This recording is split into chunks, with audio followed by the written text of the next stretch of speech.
Okay, Lynn, well, it's 4 o'clock. So welcome everybody to our 8th or 9th weekly meeting of OASSA members. Today's agenda is the credit assurance plans, credit earning assurance plans, and I'll turn it over to Lynn Jackson, OASSA President and Principal at Astoria High School to get us going today. Lynn, it's all yours. Very good. Thank you, Chris. So as we are preparing for the upcoming fall 2020 and what school may look like, there are many questions that we still have out there, and many of those are still quite fluid and yet to be determined. But one of the things that has been weighing on my mind, as well as many of my colleagues that I've spoken to throughout the state, is what to do with those students that, while we may have contact with them, we may be engaging with them in helping them have their needs met with regards to maybe food and transportation and even some needs with some medical needs that we've had come up here in Astoria. I still have students that are not engaging academically. And the guidelines that we received in early April have provided the framework of the distance learning for all, but under that umbrella, the credit earning assurance plans and how that's being rolled out. And I've heard many different interpretations of what that could entail as we head forward. And so that and the scope of what that may entail for my particular building and some of the other buildings that I have spoken to and worked with is a rather significant concern. And so today we have Jennifer Patterson and Alexa Pearson of ODE that are going to help maybe provide a little bit more of a framework for us to navigate what that may look like heading into the fall of 2020, considering the number of incompletes that may be issued. And so to start off, I just want to frame it with, as I was speaking to Jennifer last night, with almost a philosophy of how do we approach this distance learning. And there are two statements in the guidance for all that I would just like to reference, and we'll kind of kick it off. And I do know that we have a PowerPoint that can answer some of these questions. But in the credit earning scenarios, it states that a student demonstrates evidence of essential learning up to the point of the school closure, which was March 13th, and demonstrates continued evidence of essential learning through participating in distance learning for all. So you've got this requirement of engagement and demonstration of essential learning prior to March 13th, and then engagement in the distance learning for all, and then upon so, awarding credit. However, there's a clause later on in the guiding document that states that safeguarding student opportunity clause, and that states there may be students and families whom districts attempt to engage and cannot locate. This may be due to a variety of reasons, such as relocation, family illness, houselessness, inability to access phone or internet, students working to support themselves and family, or that the school has not been able to establish a trusting relationship with the student and family. That clause provides quite a bit of interpretation for us as administrators and teachers to navigate.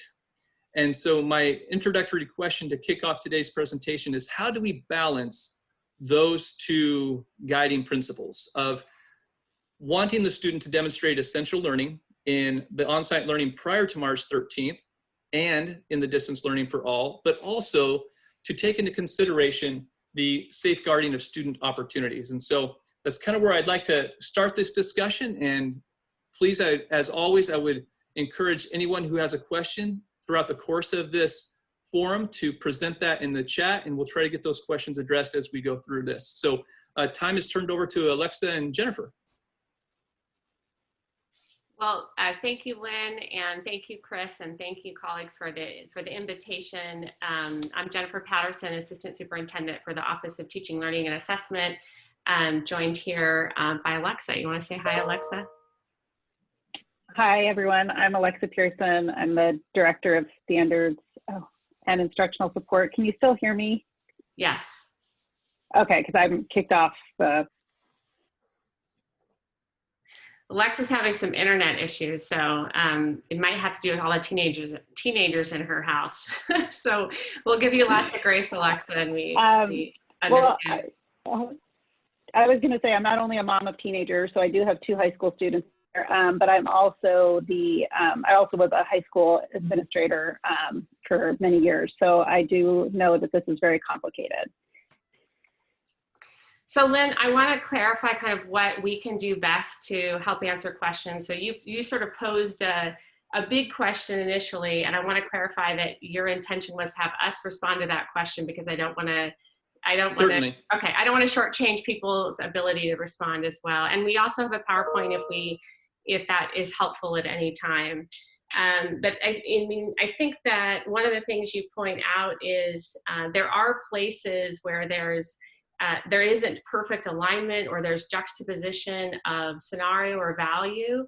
And I think it is reflective of a few things. One, we wrote this guidance with our very best, very best thinking, getting the very best input we could for the context that we were in. So we had a very short amount of time in which to write the guidance, as you well know, much as you had very little time to pivot and implement and stand up distance learning for all. So just to be really clear, the conditions under which we wrote the guidance were really unique. And so given that, and the other thing that's true, and we talked about this last night, Lynn, is that what we know today is different than what we knew upon authoring the guidance. So context is shifting every day, and our awareness and horizons of what is our current reality and potential future reality shifts with that. So what I would say is that the spirit in which we wrote the guidance was to first center in generosity. We continue to say that as a writing team, and we wanted to center in generosity first and foremost for our students that we serve, for our communities, for one another, for ourselves, and recognizing that this is an extraordinary moment in time that is putting incredible stressors and taxing us in all sorts of new ways. So I want to say that first, and I know that's a sort of an unusual message potentially to hear from the Department of Education, but it's really authentic, and I know we're joined here, I believe, by Scott Nine as well, and we really do believe that this is a time to practice generosity and to also center very clearly in our value around equity. So what we wanted to do in the safeguarding opportunity clause was to be as generous as possible and as clear as possible, that we wanted to try to, do no harm essentially for students for whom accessing distance learning was going to be difficult because of the context and the conditions that you named, Lynn. So there was a clause intended for students that we anticipated at that moment that there would be very few students that weren't accessing distance learning for all. We had no way to know, indeed, how many students that would be. And our best prediction at that time is it would be a small number of students for whom we would require a deeper level of personalized care and attention through a credit assurance plan that would then afford the student the opportunity to recoup that credit in the following year in order to be on track to graduate with the 24 credit requirements that remained the cap there. So I would say, and the language that you named initially around clarifying that in order to receive a pass, we wanted students to not only demonstrate essential learning at the time of school closure, but continually, was an effort to try to distinguish our guidance for seniors versus our guidance through grade 11, because as you know, the guidance was different for the different grade levels. So I put the presentation in the chat too, because I thought maybe if people just want to access it as we're talking. This is something that Salem Kaiser shared with us originally, because they said, we needed something to help differentiate, for teachers and for people to see what's 12th grade guidance, what's the 9th through 11th grade guidance. I added some language. I reached out to a school district just to find out what was some language they were using for students recuperating credit. And I think that's on slide 4 or 5. So those are in there as well. I do think it's hard because for the 9th through 11th graders, it's not black and white. I mean, I'm thinking, I'm just going to contextualize it for my own experience. My daughter I have an 11th grader. She can access online learning. The expectation is that she should be doing more things past March 13th. That's what she should be doing. She should be engaged in learning, and she should be demonstrating some learning. At the same time, teachers, I do know there are some teachers that have not changed their practices, and that they've continued with many assignments and continuing to give assignments, and they haven't shifted their context to really narrow in on a few essential learnings that they really need to show for students to show evidence. So I think both things are true there. The other piece is her boyfriend of 3 years is a student who comes from a family of 8 children, no very spotty internet, non-English speaking family. So there's a different level of access. And so I think it's a really hard tension to hold, because we don't want to lower expectations at all. And yet we also want to start center in the idea that Jennifer started with grace, and trying to figure out how do we most support and not do harm to those students who did show progress up until March 13th. So it's blurry. That's what's really hard about this. And I would say that's probably, in speaking to teachers in my building as well as other administrators who've had conversation with theirs, that onus upon the teacher of trying to make that judgment call of, why is that student not engaging? They're coming to my Google Classroom Meet, but they're not turning anything in. So that's one of the biggest challenges I've seen many educators try to grapple with, is how do I make that judgment call with subjective information that I may not have all the details with? Yeah, I think that the intention of the Safeguarding Opportunity Clause was really around students specifically who had no engagement, for whom you were trying to pull in to engage and you really had no contact with.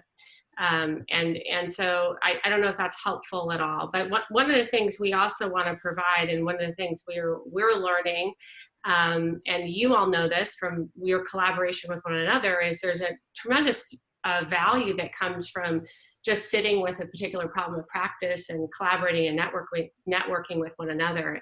And so I know Lex and I have done a lot of that, and are certainly available to anyone that has a specific context related question that we can be thought partners with you around, and say, help us understand where you're stuck, what are the barriers, and think together with you to the extent that that's helpful around how to problem solve. And of course, you do that already among one another, which I know is been a central way that we've all led through this, and you've all led through this, and is one of the main reasons we're here today in this network, to benefit from the solutions that many of you are discovering and iterating yourselves, as well as to surface stuck points. And we've heard different things.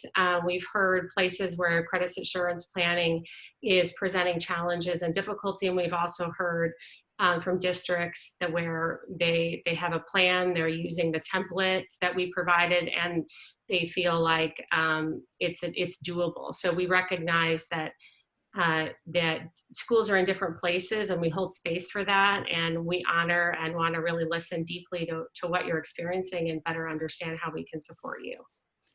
So just understanding where some of those different places are, and then segueing into some of the questions that I've seen come up in the chat.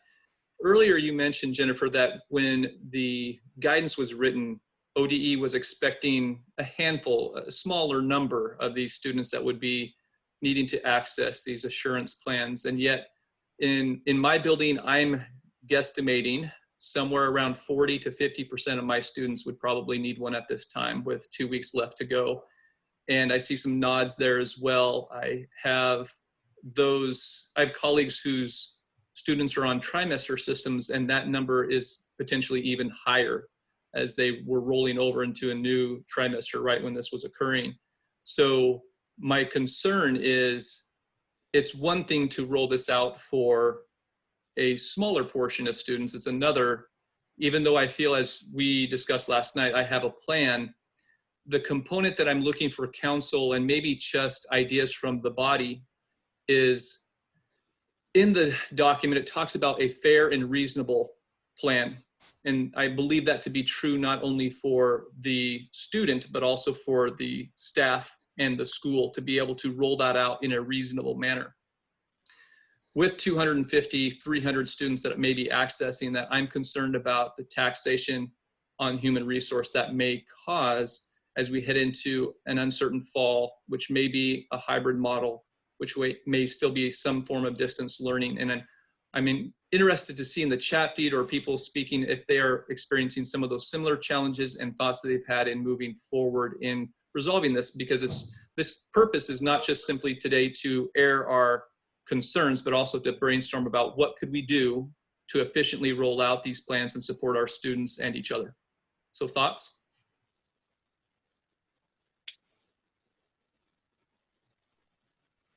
So Lynn, I just want to clarify, you're asking for colleagues to weigh in, correct? Correct. Unless Astoria High School is the only high school in the state of Oregon that's experiencing 40 to 50% of students that are not engaging. I would kind of like to see if this is generally a ballpark range for many of the schools that we're working with. I wish I could see everyone. I can only see a few. And I see a lot of names, but I don't see a lot of faces. So I'm trying to read what I have in front of me to navigate this. So, and I would just say that I appreciate that, Lynn, because I do think that it's in the room here probably in terms of how people are, what's happening here. So I certainly don't have all the answers, but I am curious, just as a question here, is how many is the same, the 250 students that you have that are incomplete, have their teachers, do you feel like you can say like they've changed their teaching practices to really reduce the number of assignments, and that they're really clear on like different ways to demonstrate learning? That would be my question to prove, yeah, as a whole, yes. I have a certified staff of about 34 instructors. And out of those, I have about 2 that are pretty maintaining their old school ways, but I've had very creative solutions. I have one young man who's basically taken over the family farm, and his English assignments are to write about his cattle raising and what he's doing to help facilitate that moving forward without a summer county fair and those types of reflections. So they are doing those types of outside of the box thinking, but at the same time, we're still having quite low engagement across the board. And I'm just looking at numbers, and I'm looking 35 to 40, 40 to 50, now getting closer to 50, 45 to 50, 30 to 40. So looking in that chat feed, it seems like where we are is pretty in that same ballpark as everyone else. So if we were to probably take a poll today, looking at around 40% of this is the situation in the state of Oregon. So those are a lot of credit earning assurance plans to try to roll out with budget cuts looming and a potential new structure in the educational model. So having said that, okay, that's kind of our situation, right? So let me talk about what we're doing, because this is about solutions. And so let's talk about that. And then I'm really open to hear what other schools are exploring. So Lynn, this is yes. Laurel Smalley. Can I quickly add to your thought? Yes, please. I agree. And Napa has been seeing some same problems with engagement. My biggest concern is it's my juniors that are the most disengaged. It's my students who can drive and who are working that are the ones that are really, we're having a hard time connecting with. And so I'm concerned about the number of incompletes, but I'm particularly concerned about the high number of juniors that are going to be seniors next year that are going to be off track for graduation. So I don't know if other schools are also seeing that same trend, or if theirs are spread out across all the grade levels.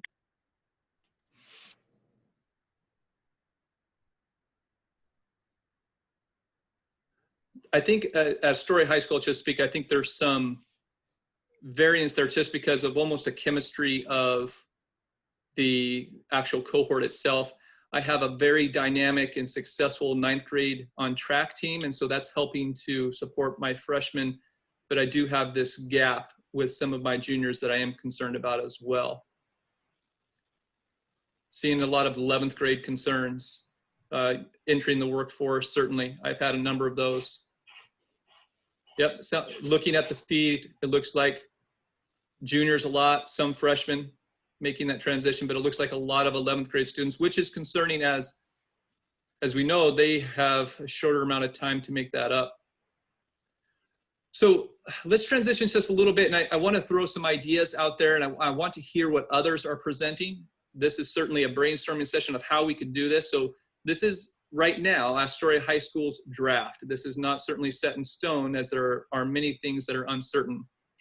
But first, our main strategy is over the next week and a half. We sent out letters yesterday to all families. We've sent out auto dialers and text messages and emails, but they're going to get a hard copy letter that's offering encouragement to all families and their corresponding classes that they may have with students not passing at this time with an incomplete. So we're doing that because our primary strategy is in the next week and a half to help as many students demonstrate essential learning as possible so that that number goes down. We are also going to set up a summer school this June and July to help some of our most historically underserved students and struggling students. And again, that's difficult with the parameters of social distancing and what we have with the summer school guidelines at this time. But nevertheless, we're going to explore doing that for some of our students. We are working, then the next step would be sequential learning next year is going to be important. We've lined up about 16 courses that will allow for sequential learning to take place, such as the guidance talks about, from English 10 to English 11, and allowing credit to be earned that way through proficiency. We are also restructuring some of our elective classes so that we are going to be able to offer 4 sections of social emotional learning and project-based learning in order to demonstrate some of these essential learnings. And at the same time, support those students with some of the skills that all of us are in need of at this time as we're processing the COVID-19 experience that we have navigated. With those 2 main strategies of the sequential learning, as well as the 4 sections of SEL and the project-based learning, I'm optimistic that we can take care of 70 to 80% of those credit earning assurance plans. Yet at the same time, I'm still looking at a number of about 250 to 300 students, maybe, depending on where this ends on moving forward. So those are some of my ideas that I am exploring at this time. And if you have ideas that you would like to engage in by voicing those or putting them in the chat feed, I would certainly love to hear some ideas that I can copy and run with. Thoughts?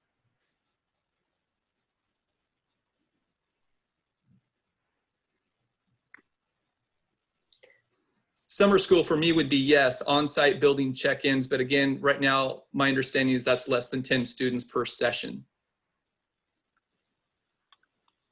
The other thing, Lynn, while we're waiting for other voices to contribute, that we've heard folks exploring and designing not only summer school in person, but also virtual learning opportunities for summer school. So working with staff to create sort of condensed essential learning, kind of a condensed collapsed course, if you will, that students can log on to asynchronous in nature. So it can live in a way that students can access at times that work for them, having an adult to check in with at scheduled times, and then using that as a mechanism for allowing them to regain, again, gain the passing credit for the spring 2020 semester, as well as really creative solutions looking at the fall for 2 things. One, how do you design a course that could hold and create opportunities for students to show proficiency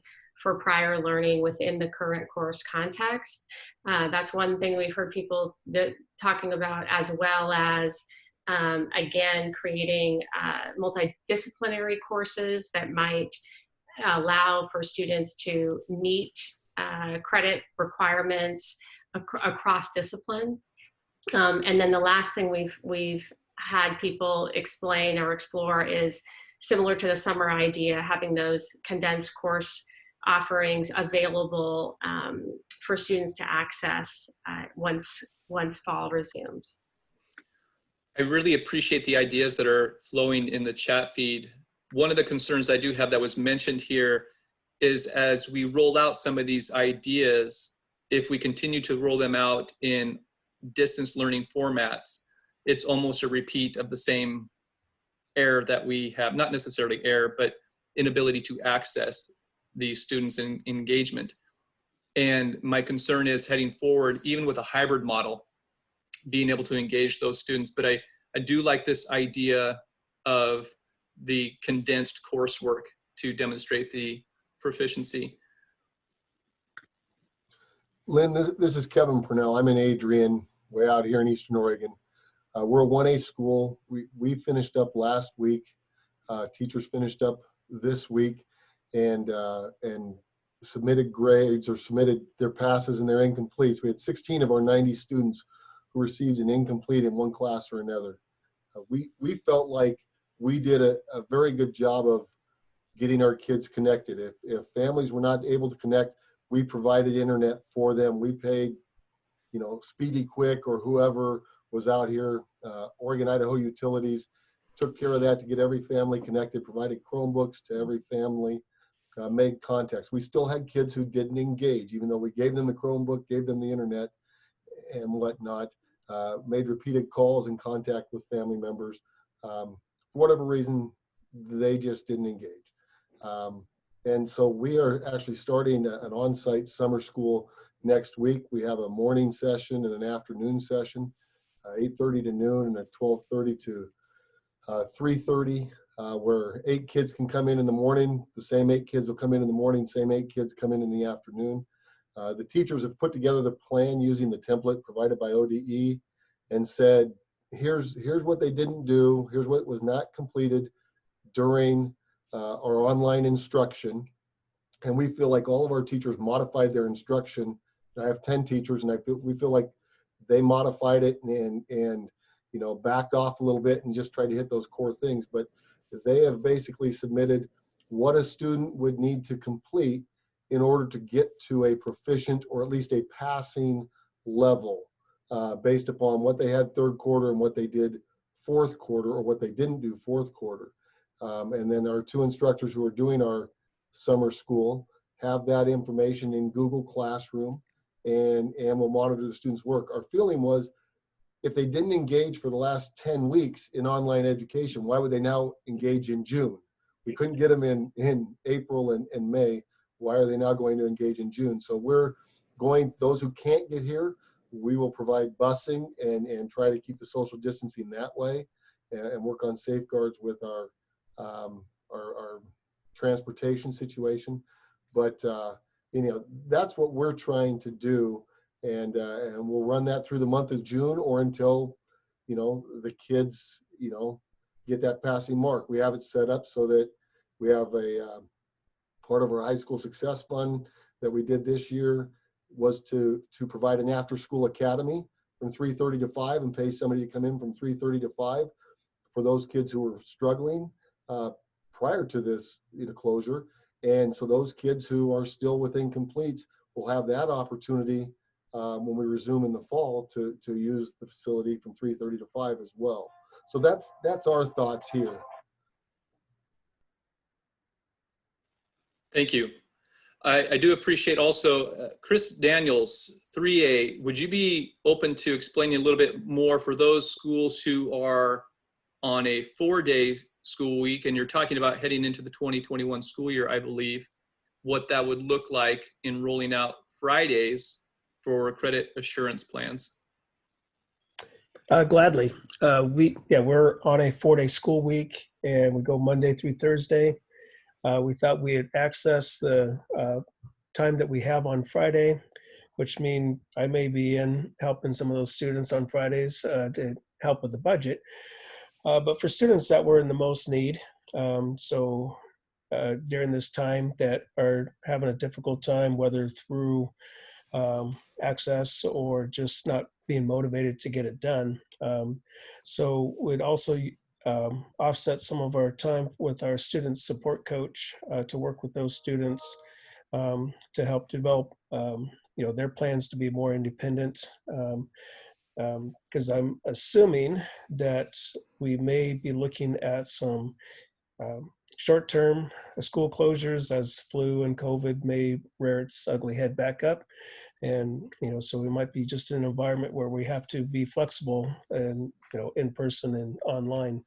So developing those strategies for those students on how to manage their education through a distance learning model, and actually sit down with them and actually practice doing that during those Fridays so that they're prepared to do that. And so we can go back to our Google Classrooms and they can complete what they didn't complete during the last couple of months here. So that's essentially it. But those are the students that we would deem that are most in the most need, that need the most support. Other students we can do within the school day, or maybe access them after school time for those that have just a little bit to complete. Very good. Thank you. I'm interested to hear from a 5A, 6A school, or a variety of those schools, about what that may look like for you. It's one thing for smaller schools when you're looking at maybe 19, as Adrian was talking about, or in my case, I'm a 4A school, I may have 250. What does a Gresham Barlow or what does a David Douglas do when you're looking, if you have the same percentage, very large numbers, and if there's a pretty solid plan, as Celeste talked about, what could that look like for Gresham Barlow? If you could talk to us a little bit about that. So yeah, I'm at Barlow High School, and we have asked our teachers to, so our content area teachers have been working together, so it's all common curriculum. So our biology team has rolled the same thing out week 1 to week 8. And so what we've asked them to do is we've asked them to make a spreadsheet that has week 1, this is the learning target, this is the assignment that goes with it, and do that for each week. And then they will create a Google Classroom. Really, it's copying a Google Classroom that they already have. And that will be shared with us as the administrators so that we can add students who need to do that incomplete recovery. And then the teachers at the end of the year will identify in a Google form which weeks the students need to do in order to meet those requirements. And then based on those things, we'll be able to actually kind of automatically generate the plans that show this is the subject, these are the learning targets, these are the assignments, to actually have it on the credit assurance plan. And then finish that up by working with the families to identify how it is that that's going to happen. So that's how we'll be tracking everything and managing it. Alexa and Jennifer, are there golden nuggets out there that we're missing so far? Ideas that you've heard or come across in your work that, man, I can't believe we haven't thought of that one yet. Are there strategies that you think we're missing? I feel like, first of all, I'm kind of thinking as you're talking, like what I want to do, once I heard this question come up, that's why I reached out to a couple of districts. I have a couple templates too that I can share, but I'm kind of like wanting for everybody to throw all their resources in a Google Doc so we could look at each other's work in that. I do think there's a couple different things that I'm just thinking of. I will definitely share out if I hear any, and Jennifer too, I'm sure. And Scott's here, Scott Nine is here as well too. So he may have he's in contact with a lot of districts, so he may have some ideas. But I've been thinking about a couple of things. I've been thinking as we're talking, how do we, one, prioritize? I know for example, a lot of districts that are in semesters, the students earn 32, if they're doing all their classes, they would earn 32 credits. And I know not everybody's on semesters, but it's way over the state required 24 credits. So is there a way to prioritize the credits that students need, those courses, so it doesn't seem so overwhelming? How can we prioritize the courses that are needed? Usually language arts, needing 4 years of language arts is the one, or mathematics, or some of those other. So that's one of the things I was thinking about, is how do we prioritize? I love the suggestions here, is if you can package a project that meets the critical learning standards. It could be one project, and it can really show the standards for several courses in there. And I think about being a school administrator, you could work with a team of teachers to help design some of those credits, like for juniors especially. So a lot of the juniors take the same courses. Could you design a couple core projects? And the key piece, and what we've seen in distance learning for all, is it has to be based on student interest and relevancy to them. So I love the example you gave, Lynn. It's really contextualized. So how do we make things apply to where the student context in their lives? That's what I have so far, just by thinking, and I will promise to share, but I'll turn it over to Jennifer to see if she has other ideas. Yeah, I was just going to add to that. I think this is self-evident, but I do think it's important to, when especially hearing that so many juniors were concerned. I think really prioritizing juniors and making sure that those students have access to credit earning options. I think that makes good sense. So that's one way to, I know, Lynn, as we talked last night, part of the challenge is the unexpected number of students that have incompletes. And so maybe prioritizing and working through as a team in a systematic way. We've also heard some really creative things, and Scott would be able to talk more about this too with high school success, but some really creative ways that the ninth grade on freshmen on track coaches have been not only working with ninth graders, but others as well. So really kind of helping to extend that outreach to the extent that that's feasible and possible, given your size and given your staffing and those sorts of things. Also really some research coming out as we're reading daily along with you and trying to keep up on what next year might look like. Some strong affirming research around the value of assigning a staff member as a mentor to students. So we've strongly encouraged that as a possibility to the extent that it feels possible and doable. We think that is a really powerful way of not only building relational context for students and creating an affirming space for them, but helping to clarify and make sure that students and families understand that the learning needs to happen, and this isn't just a sort of a free space that they can skip over. I think that's been something that some families have expressed confusion around. So I think helping to communicate why the learning is important. Also, just want to reiterate that making good use of any instructional time that you still have left with students, and I know you're doing that, but I also know we're, it's natural, we're all fatigued at this time of year, but making sure that we're all really trying to get as many students to demonstrate passing criteria now, so that those students then don't have to make up credit going forward. But I think the ideas in the room are incredible. The one last thing that I haven't heard mentioned that I think could be really helpful is having districts and schools collaborate together to create virtual coursework, particularly courses that might be really unique and high interest that could also allow for essential learnings to be demonstrated. I do appreciate, I think it was Christopher who mentioned this, and this is one thing that for those of us who participated in the forum 2 weeks ago, this is something I'm reflecting upon, and I'm interested to hear feedback. 2 weeks ago, Houston Craft of the SEL, it's Castle approved, and it's Character Strong is the name of the program that they were working with and supporting, talked about the fact that there's going to have to be an intense amount of focus on culture, social emotional learning, rebounding from the not only societal trauma, but some of these have suffered some significant personal traumas in their lives. So ways that we can meet all of those needs.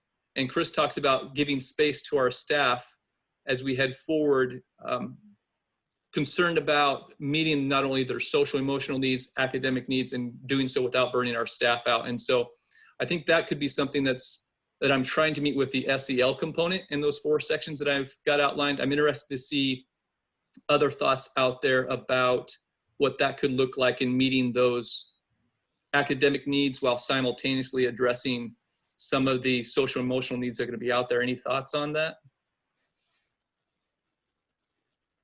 Lynn, this is Kevin Harrington down in Cottage Grove. One of the things that we've been talking about is really building those relationships at the beginning of the school year, especially with our incoming 9th graders. How do we build relationships if we start from a distance? It's a different process than if we have students in buildings. And obviously we're more than likely going to be limited by the number of students we do have in buildings if we do start with some students in buildings. And so really focusing those first 3 to 4 weeks of school of building relationships, building probably background knowledge that students are going to need that they maybe didn't get in distance learning, probably didn't get to the depth of which they need it before we really jump into any new content. So that's one of the things we're talking about. Nice. Thank you, Kevin. Any other thoughts about helping those students transition not only academically, but also socially, emotionally?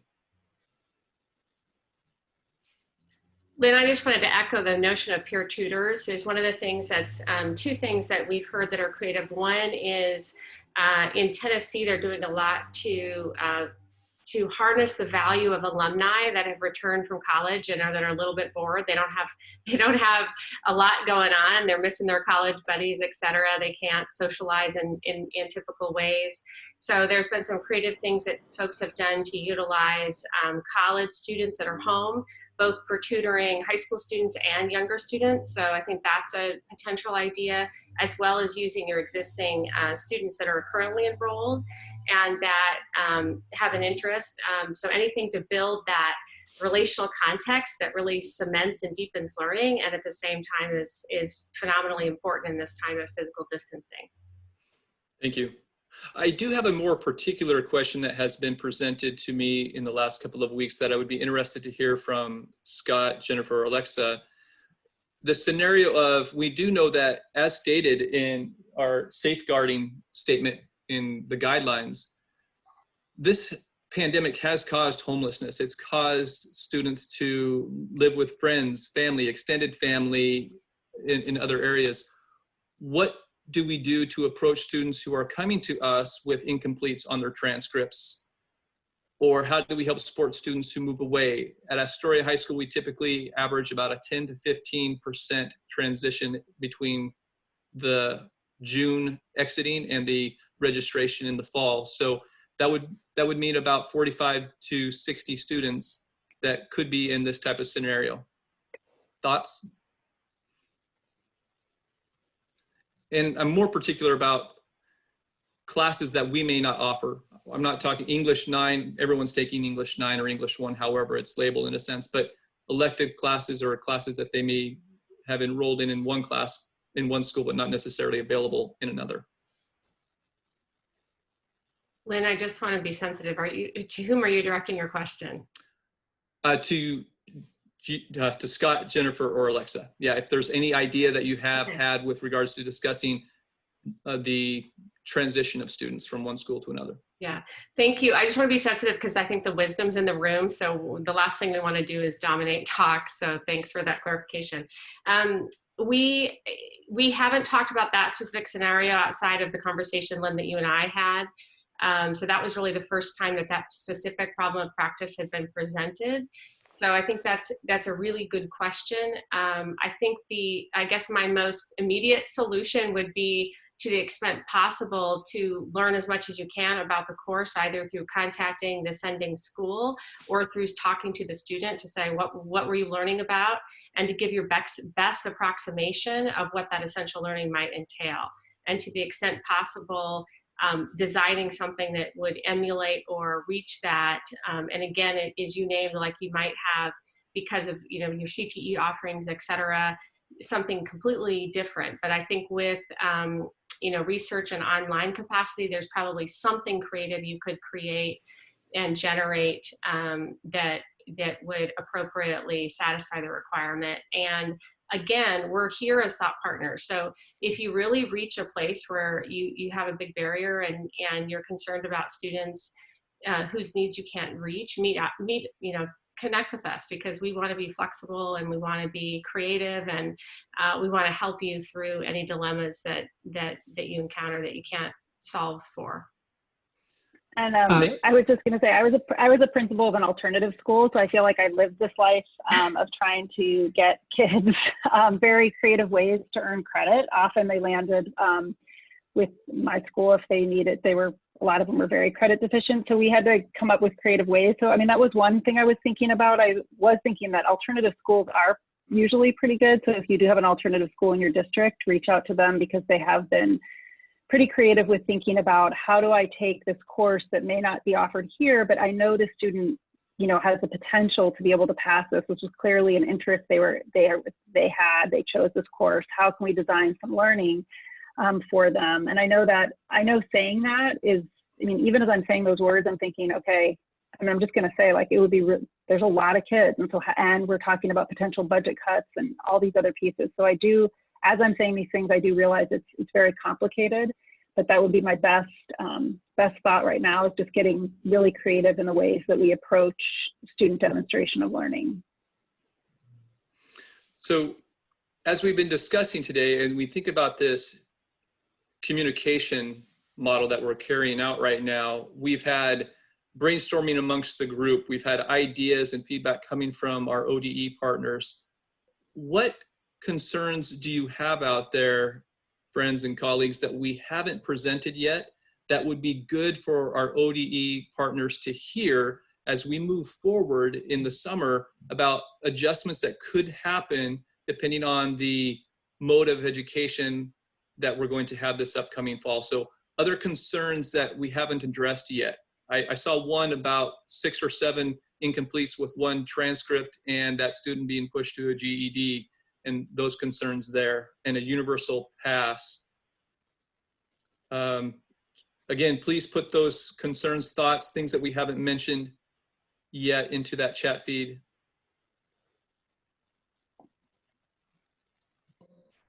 Maybe just to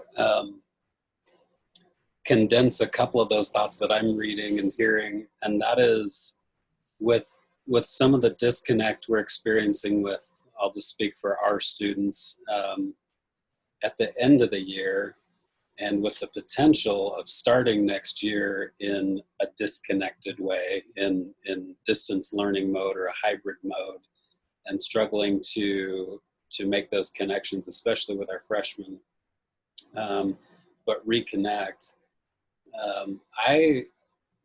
My biggest concern is just making sure that we can re-engage them in a really strong way right off the bat in their learning, and that's going to be a challenge. I think that's going to be a heavy lift if we can't have them in the buildings in front of us. And so I'm hoping that I know that there's a lot of moving pieces. I know there's a lot of things in play, but I'm hoping that voice is loud and clear, that we want our kids in our buildings if at all possible, because that is what will give us the best shot at re-engagement and putting our best foot forward to help them learn the most and recoup some learning that's been lost, frankly. Brett, I really appreciate that point. And I also want to name that the deadline of September 2020 for the plans being drafted initially really came from administrator voice at the secondary level. And the thought was, we need time, because we need to actually see these students that we haven't been able to engage otherwise, and meet with them in person and meet with their families and co-create this plan, ideally together in a way with their buy-in and their voice at the table. So we agree that having students in physical proximity is really important, and we also share hope that will happen, and we're continuing to work with OHA guidelines and in creating the guidance for the fall. So I think there's a lot of variables still at play, as you well know, but appreciate you naming that, and just how critical that physical connection is to reconnection and re-engagement.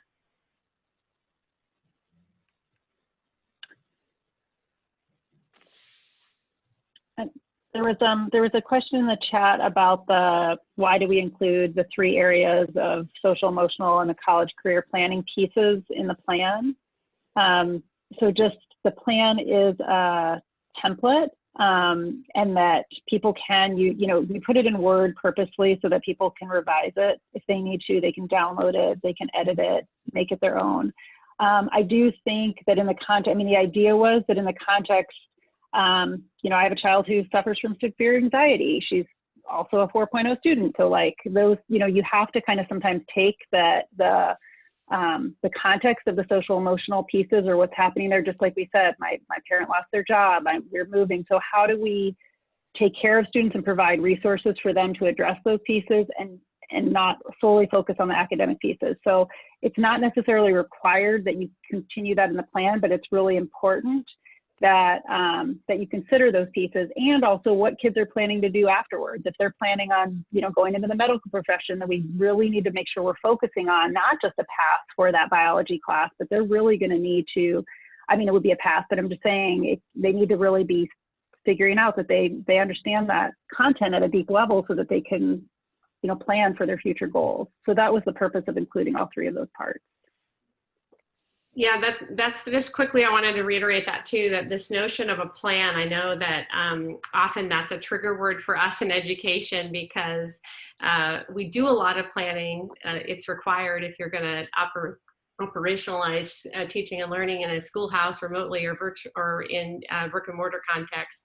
So we're really open-minded about what that plan might be. We want it to work for students and work for you. So the template is just if it's helpful and certainly not required. We aren't collecting the plans. We aren't looking at the plans. So if you have a different system that works better for your context and your students and teachers, by all means invent and create and use what works best. The last thing we want to do is create any sort of additional barrier or hurdle for you to have to cross through. So I just want to clarify our intention there. Hey everybody, this is Scott Nine. It's nice to be on with you and listening. And Saskia, you just put something in the chat I want to offer a couple of thoughts about related to how to think about the coming school year. So thanks for all the work that you do, and the complexities and the details all matter.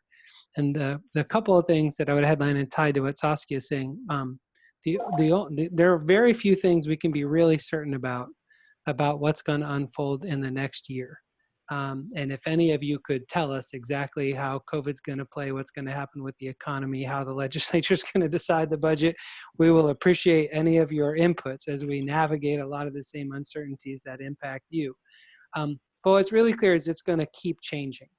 And a lot of your leadership will be what's central to how the year goes, because we're, I think, as a practice, typically built off of creating certainties, set plans, set budget numbers, set programs, set ways to earn credit, set structures, and it is going to stay fluid.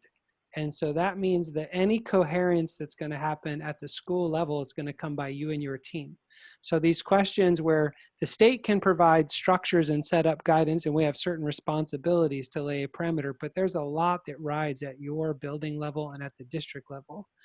And the appeal I would make is to use this time and through the summer to try to really get some core central principles around what are the most essential things that have to steer your staff and your students and families through a year that could start out in person, change to hybrid, could stay in person all year long, but shift in the ways you organize teaching and learning at different ratios and spaces, could have transportation or nutrition issues and gaps. And the opportunity in that is, what are questions that have faced education, like, and we're maybe a decade away, have accelerated and are right in front of us. We were always going to face a question of how does content delivery happen?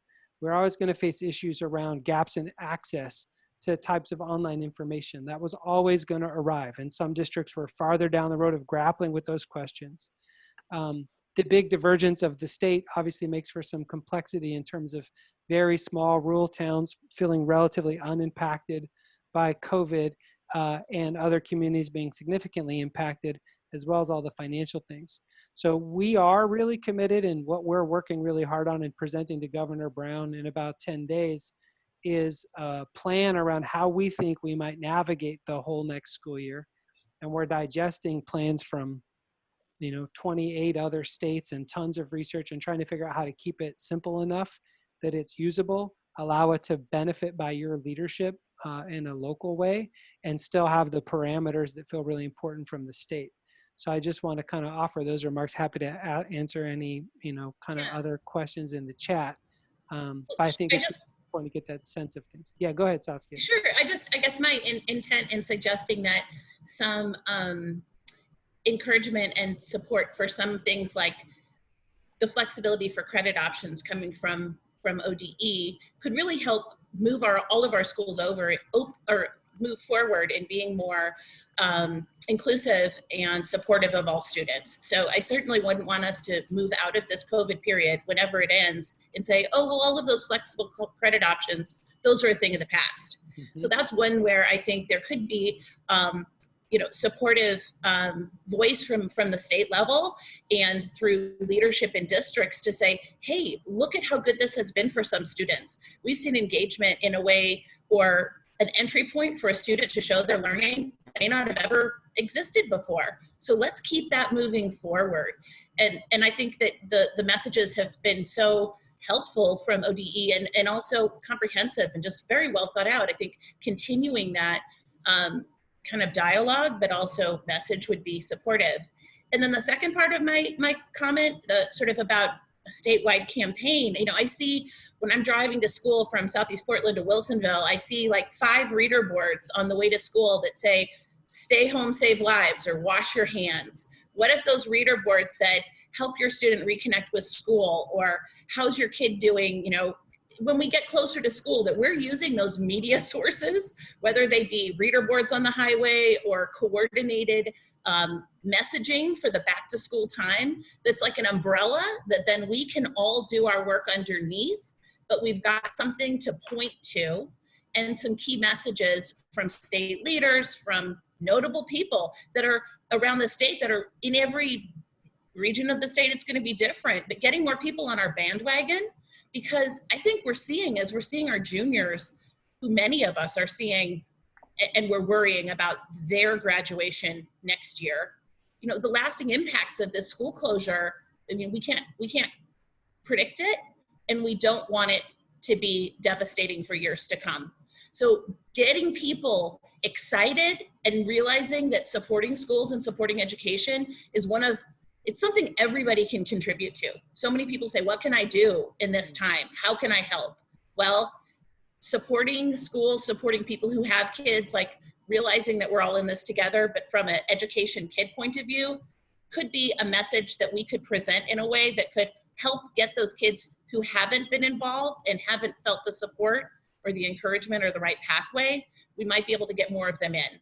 Because I bet everybody on this call has had their teachers making phone calls, texting, Zoom calls.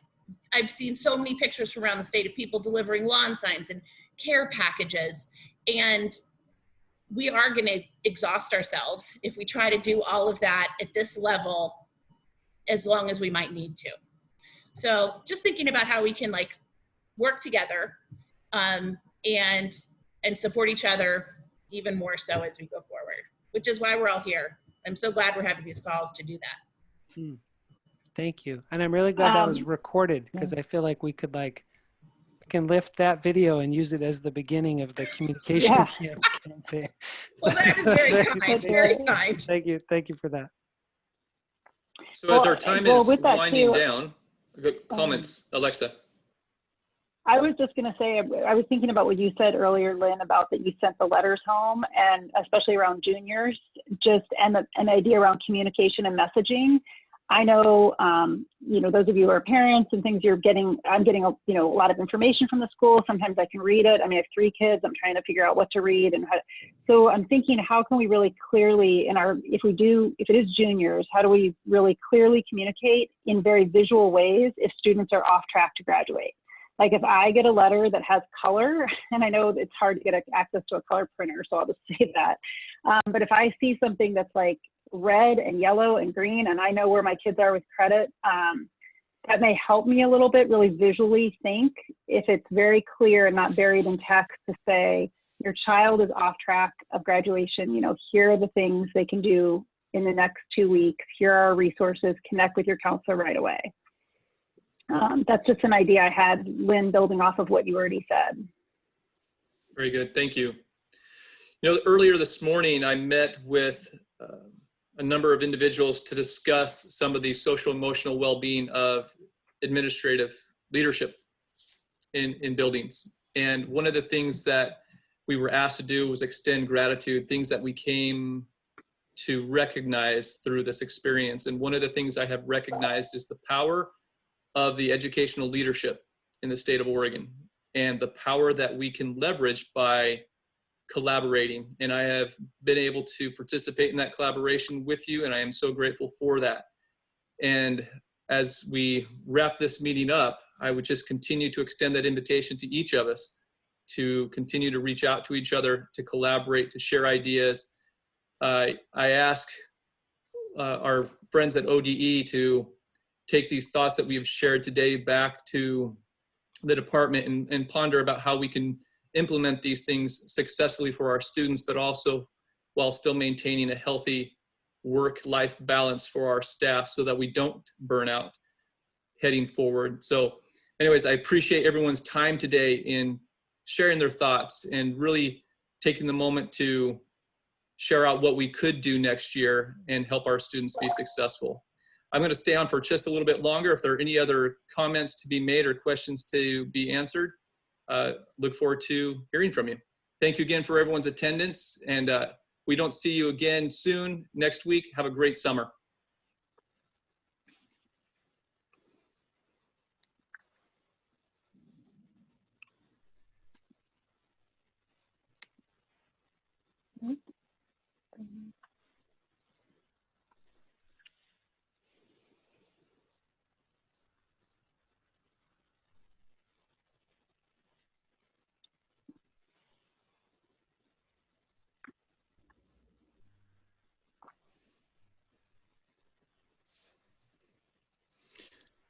You know, I guess I would say, Jennifer, there's some, I don't know if it's comfort, but at least a sharing experience that it seems like I'm not the only one in this boat. The magnitude of how many students we're looking at throughout the state that are in this situation is large, and much more so than I thought we were going to be in when we were starting this process in early April. I think that's something that we may need to, as I believe it was Colt that said this a week or two ago, we need to continue to pivot. And I'm not sure what that pivot looks like, but I'm looking to continue to pivot with this situation. I'll add my thoughts, a couple thoughts. Not the COSA's position, of course, my own personal position as a former high school principal, but if the statewide concern for juniors is, as you describe, and others kind of echoed it in terms of the numbers, and it's really probably likely that first semester next year is going to be equally as disruptive as last semester of this school year was for a lot of kids, that it may be important to really start looking at that junior class and revisiting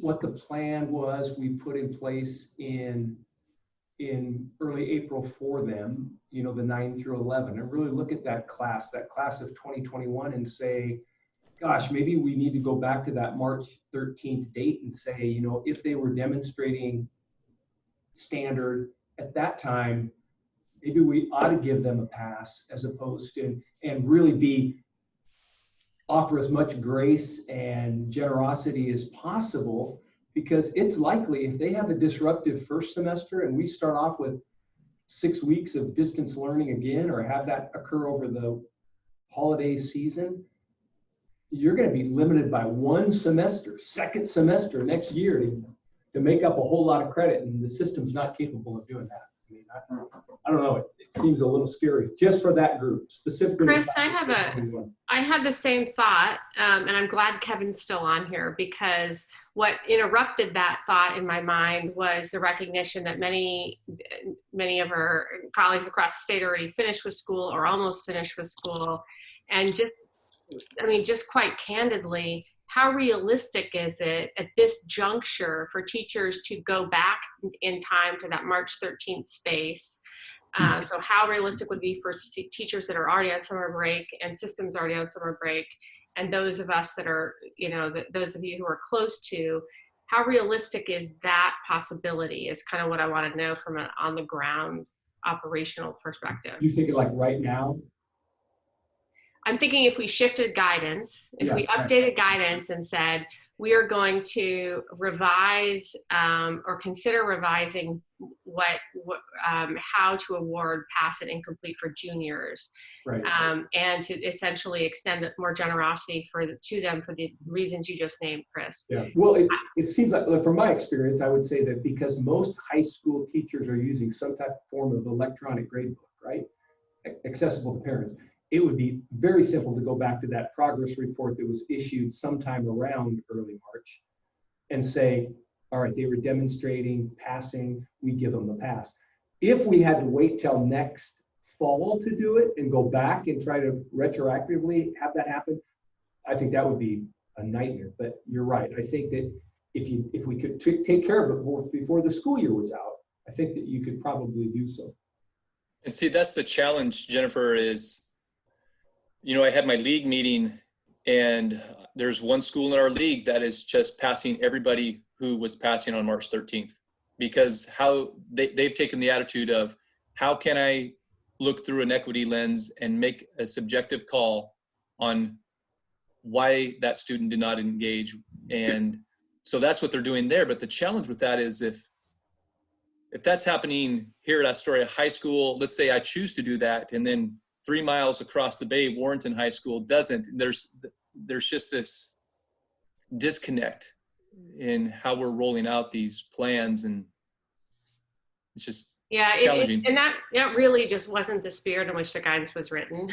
I'm not, you know, shaming or blaming it at all, but I do think there is a tension between, I mean, we have some responsibility to actively engage and teach children during this time. So had we come out and said in April, everybody grades 9-12 gets a pass based on that March 13 point, it wouldn't have been tenable. Right. And that's what I wanted to share with you last night that I failed to mention is, when I first heard the plan that we were going to roll out about the reduced credits, I thought, okay, that's something we can do. I felt a burden eased. And then when that was revised and then we had the distance learning for all, I thought, okay, this is going to be a Herculean effort. We can do this. And we went forward. But one thing I've realized is I think the wisdom in requiring the credits to be earned, the secondary wisdom of this was it required them to engage with us on a non-academic level. Meaning I had staff reaching out just to find out if they had food in the house.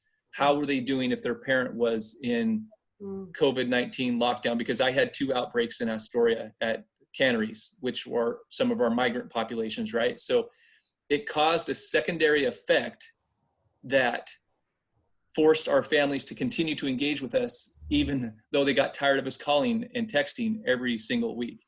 So that was, if nothing else, it served its purpose to help us maintain those connections in non-academic issues. Mm-hmm. And so even if we did revise our guidance and tweak what that looked like, I don't think it's pivoting. It's not completely saying, well, what we did was wrong in April. It was what we knew in April.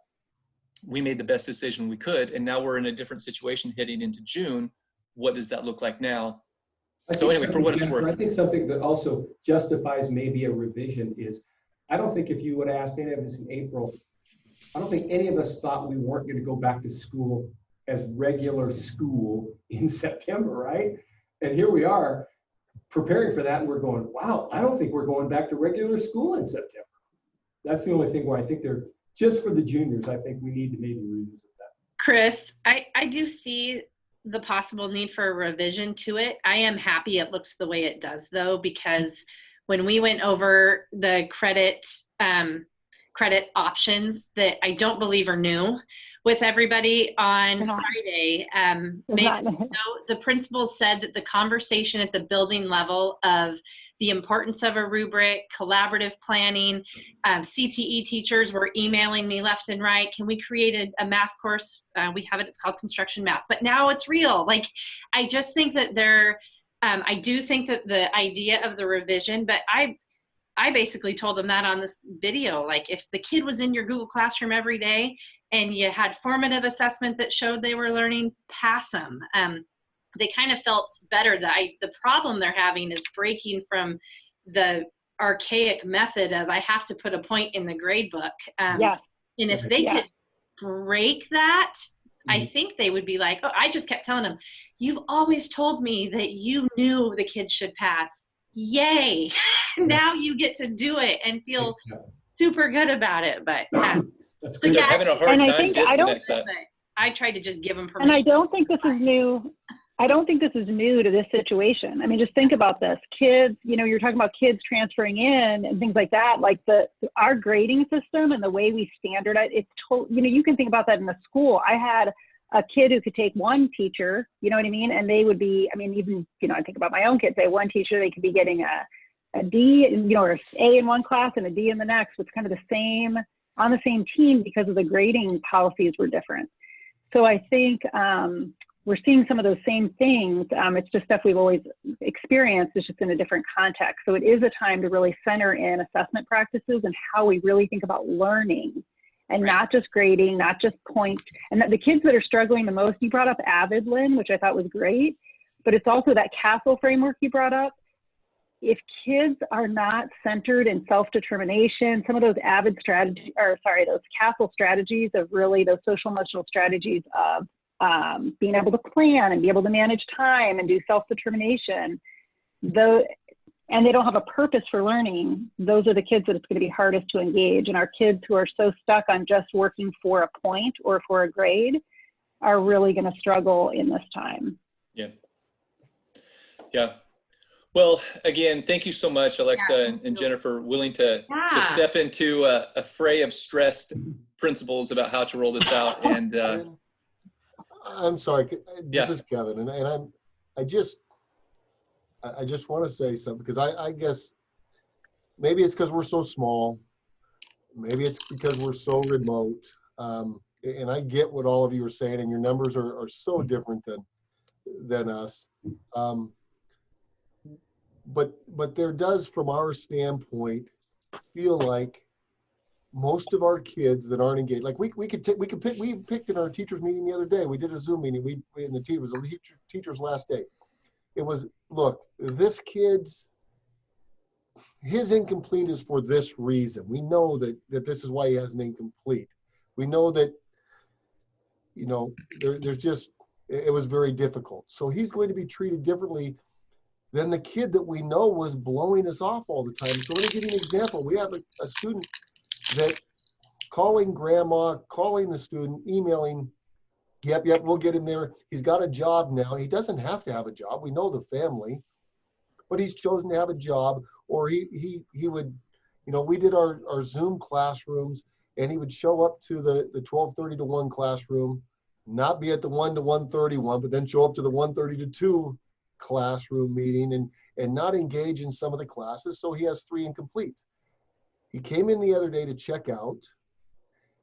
He checks out and he turns all of his stuff in. We meet him and the counselor talks to him about, you have these things. You need to visit with these teachers before, to make sure that you understand what has to be made up. Okay, I'll do that. And then he immediately walks out the door and leaves the building. And I have to catch him and say, wait, you didn't talk to any of your teachers. You didn't walk to their classroom and say, what do I need to do? He just blew it off. And so for us, it seems like there is a sense of accountability that we have to teach too with what happened in fourth quarter, because you have kids who just blew it off and said, I don't really care, and you can tell.